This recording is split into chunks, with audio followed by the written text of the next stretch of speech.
Hi, ich bin Theodora Melnick und ich bin Designerin und Fotografin.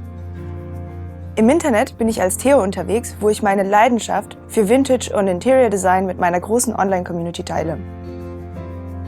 In der Welt des Interior Designs ist es vor allem wichtig, einen Lebensraum zu schaffen, der zu seinen Bewohnern passt.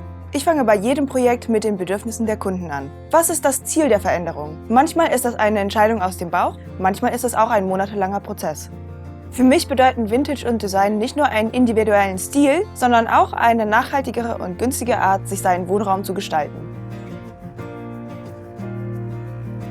In diesem Domestika-Kurs wirst du lernen, Vintage-Möbelstücke und Dekorationsgegenstände auf stilvolle Art und Weise einzurichten. Als finales Projekt wirst du einen Raum im Vintage-Design mit Möbeln, Deko und Textilien gestalten. Als erstes bespreche ich ein paar Grundlagen des Interior Designs, unter anderem, wie man eine Bestandsaufnahme macht, warum es sich lohnt, sich über Designer zu informieren und sich bei allem viel Zeit zu lassen.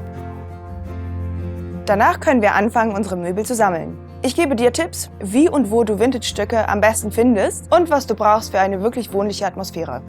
Ich zeige dir auch, wie du deine Möbel und andere Gegenstände passend anordnen kannst. Und nun ist es Zeit, das Skelett unseres Zimmers mit Leben zu befüllen. Wir werden dazu ein Regal stylen und Blumen arrangieren. Zum Schluss decken wir noch den Tisch und verleihen dem ganzen Set den letzten wohnlichen Schliff. Zum Ende dieses Kurses wirst du bereit sein, deinem Lebensraum ein ganz persönliches und nachhaltiges Makeover zu geben. Dafür brauchst du keine besonderen Kenntnisse, nur Neugierde, Möbel, Farbe und andere Materialien, die für die Neugestaltung eines Raums notwendig sind. Dieser Kurs ist für alle geeignet, die ihrer Wohnung das gewisse Etwas verleihen wollen.